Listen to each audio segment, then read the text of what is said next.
Morning student, open the page number 144, lesson number 10, 10th and 100th. यहाँ पे word problems हमने यहाँ तक की थी, ये वाली ए और बी. अब हम सी वाली वर्ड प्रॉब्लम करते हैं.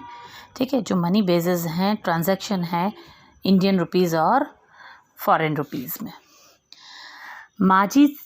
Majid's father is working in UAE. He gets 1,000 dirhams as salary. Arun's father, who is working in Sri Lanka, gets 2,000 Sri Lankan rupees. Who gets more Indian rupees as salary? Majid के पापा हैं जो UAE में काम करते हैं, वो 1,000 dirham salary में उनको मिलता है. और जो अरुण के फादर हैं वो श्रीलंका में काम करते हैं और उन्हें 2,000 रुपये श्रीलंकन रुपीज़ में 2,000 सैलरी मिलती है. तो इंडियन रुपीज़ में हमको दोनों का कन्वर्ट करना है और देखना है कि इंडियन रुपीज़ में दोनों में से किसको ज़्यादा सैलरी मिलती है. तो यहाँ पे हमने सॉल्यूशन किया है. Salary of Majid's father's 1,000 dirham. 1,000 into Indian rupees, dirham की वैल्यू क्या है 17.79. यहाँ पे हमको सबकी वैल्यू दी है. तो देखो दिराम की आप देखो 17.79. एक दिराम का इंडियन रुपीज़ में कितना मिलेगा 17.79. 1 dirhams value is 17.79 Indian rupees. तो इन मल्टीप्लाई बाय 1,000 करेंगे तो 17,790 rupees. Now salary of Arun's father. Arun's father का क्या है सैलरी 2,000 श्रीलंकन रुपीज़. तो Sri Lankan 1 Indian rupees is 1 Sri Lankan rupees is equal to 0.43 paisa is Indian rupees.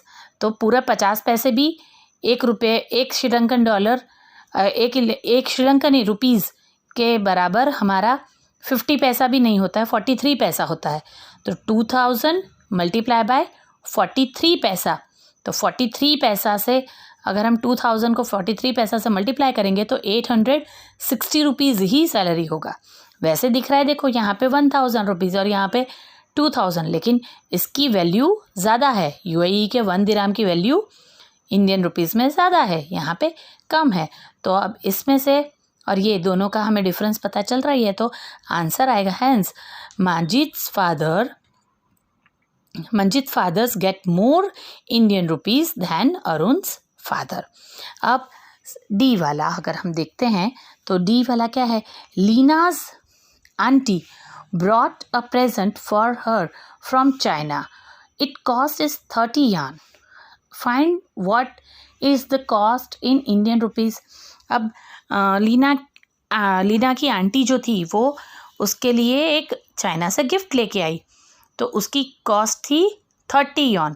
तो 30 यॉन की कीमत इंडियन रुपीज़ में कितनी होगी. तो 1 यान इज इक्वल टू 9.83. तो 30 yen is equal to 30 into 9.83, 249 rupees 90 paisa. So its cost is rupees 249.90 paisa in Indian rupees. E वाला देखेंगे. Aastha wants some Hong Kong dollar and won. Aastha को कुछ हांगकॉन्ग डॉलर चाहिए और कुछ वॉन चाहिए. तो how many won can she change for ₹4 for 400 rupees. तो किस तरह से उसे 400 रुपीज़ के 1 won is equal to 0.06 Indian rupees. So 0.06 is equal to 1 won. तो 4 रुपीज़ का अगर वो 0 एक्सचेंज करती है 4 रुपये का तो कितना होगा 4 डिवाइडेड बाय 0.06 पैसा. तो 66.67 वॉन. तो वो कितना उसको मिलेगा 4 रुपीज़ का चेंज 66.67 वॉन. नाउ हाउ फिर उसके अंदर उसको क्या पूछा है कि अगर 400 रुपीज़ का होता है तो ₹400 is equal to 66.47 47 into 100 won. तो कितना आएगा 66671. Now how many Hong Kong dollars she can change for rupees this? वो 4 रुपये का इतना मिलेगा उसको और 400 रुपये का इतना मिलेगा वॉन में, लेकिन हांगकॉन्ग डॉलर में तो एक 8 रुपीज़ 40 पैसा हांगकॉन्ग डॉलर की एक्सचेंज वैल्यू है इंडियन रुपीज़ से। तो 508 इंडियन रुपीज़ के उसको कितने मिलेंगे? तो 508 डिवाइडेड बाय हांगकॉन्ग के कितना है रुपीज़ 8.40। तो हांगकॉन्ग डॉलर की इंडियन कीमत ये रहेगी, तो उससे करेंगे तो हमें कितने हांगकॉन्ग डॉलर मिलेंगे? 60.47 हांगकॉन्ग डॉलर। ठीक है, इंडियन रुपीज़ इतने देने से हमें इतने हांगकॉन्ग डॉलर मिलेंगे। अगर हम हमारे 508 रुपये देते हैं और बदले में हांगकॉन्ग डॉलर हमें चाहिए, तो 508 के हांगकॉन्ग डॉलर हमें कितने मिलेंगे? हांगकॉन्ग के 60 रुपीज़ 47 हांगकॉन्ग डॉलर इतना मिलेगा। अब यहाँ पे आपको एक बिल दिया है कि ये Kiran went to shopping with 200 rupees. Look at the bill at the shopkeeper forgot it to put the point correctly in the prices. Put the point in the correct place and find out the total amount of bill. अब यहाँ पे हमें पता है कि every 2 figure यानी 100 पैसा is equal to 1 rupees, 100 पैसा इज इक्वल टू 1 रुपीज़।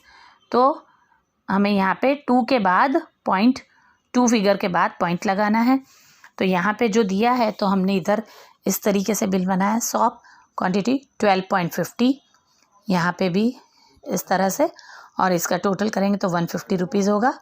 ठीक है, तो इसका टोटल यहाँ पे पॉइंट हर एक के बीच में आपको फिर से बनाना है और फिर 150 रुपीज़ .00 इस तरीके से आपको ये बनाना है। अब यहाँ पे which city is cooled, boy की है। He live in Himachal, there is temperature is in winter is 2 Celsius. Sometimes water in pipes freeze into ice. जो ये लड़का रहता है वो हिमाचल प्रदेश में रहता है, वहाँ पे 2 सेल्सियस जितना ठंडा मौसम है, और वहाँ पे कभी कभी पाइप में से जो पानी है वो पाइप भी का पानी भी बर्फ़ बन जाता है। बट इन राजस्थान ये जो गर्ल है, I live in temperature reach 48 Celsius, here it is very hot, one has a walk kilometre to get water.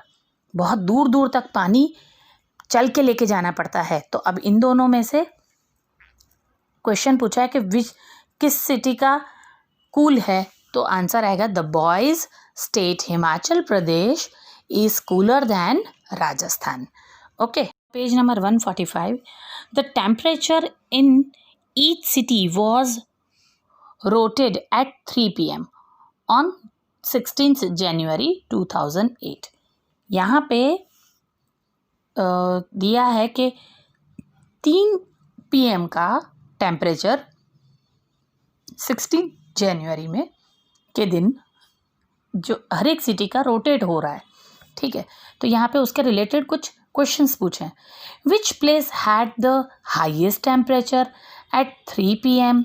अब यहाँ पे सबका टेम्परेचर है, तो हमें सबसे हाईएस्ट टेम्परेचर कौन सा दिख रहा है? ये 35.1 सेल्सियस। किसका? मुंबई का। तो Mumbai had a highest temperature 35.1 Celsius. And which place is the coolest eight the time. सबसे कम कौन सा है? देखो आप यहाँ पे, तो सबसे कम श्रीनगर का है। तो आंसर क्या आएगा? Srinagar is the coolest place at the time with 8.1 Celsius. अब सेकेंड क्वेश्चन क्या है? How much higher is the temperature in Mumbai from the Srinagar. तो मुंबई का टेम्परेचर कितना हायर है श्रीनगर से? तो मुंबई का हाईएस्ट टेम्परेचर माइनस श्रीनगर का टेम्परेचर अगर हम करते हैं तो 27.0 सेल्सियस इज़ द डिफरेंस। ठीक है, तो the temperature in Mumbai is 27.0 Celsius higher from the Srinagar, from that in Srinagar. ठीक है, ये आंसर आएगा। अब now how many degrees will the temperature need to rise for it to reach 40 Celsius in Thiruvananthapuram. अब थिरुवनंतपुरम में 40 डिग्री अगर टेम्परेचर पहुंचाना है तो कितना राइज की ज़रूरत है? तो यहाँ पे देखो 33.5 सेल्सियस है तिरुवनंतपुरम का, तो 40 माइनस 33.5 अगर करते हैं तो 6.5, तो 6.5 degree Celsius the temperature will need to rise it for it to reach 40 degree Celsius in Thiruvananthapuram. How much lower is the temperature in Kolkata from that in the Chennai? Chennai से कोलकाता का temperature कितना lower है? तो देखो temperature Chennai का temperature क्या है 29.9 Celsius minus Kolkata का टेम्परेचर 26.6 सेल्सियस, तो दोनों का माइनस करते हैं तो 3.3 सेल्सियस आंसर आता है। तो आंसर क्या लिखेंगे हम? Temperature in Kolkata is 3.3 Celsius degree lower from that इन चेन्नई। ठीक है, चेन्नई के टेम्परेचर से इतना लोअर है।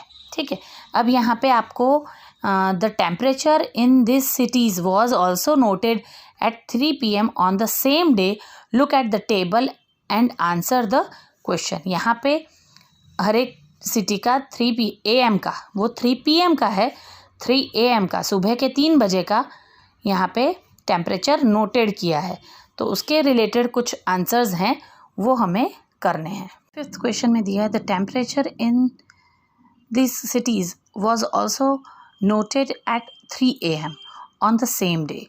Look at the table and answer the questions. यहाँ पे अलग अलग सिटी के टेम्परेचर 3 AM सुबह के मापे हैं, यहाँ के शाम को हैं, दोपहर के 3 बजे के हैं। यहाँ अर्ली मॉर्निंग का टेम्परेचर उसी दिन का 16 जनवरी 2008 को लिया था, तो उसके रिलेटेड क्वेश्चंस हैं वो हमें सॉल्व करने हैं। Which place had the lowest temperature एट 3 AM? कौन सा है लोएस्ट? श्रीनगर। तो Srinagar had the lowest temperature एट 3 AM। नाउ क्या बोला है कि imagine yourself to be there and describe how it would you feel. If I would be there I will have to wear woollen clothes and will go to bed starting room heater due to heavy cold. अगर मैं वहाँ पे होती तो मैं woollen clothes पहनती और room में बेड पे आराम से होती सुबह के 3 बजे, और रूम का हीटर ऑन करके रहती क्योंकि बहुत ही ठंड होती। ठीक है, इस तरीके से आप आंसर लिख सकते हो। अब आपको अपने हिसाब से उसमें आंसर लिखना है। यहाँ पे श्रीनगर का आएगा। सेकंड क्वेश्चन है what is the difference between the temperature एट 3 PM एंड 3 AM इन चेन्नई और इन भोपाल।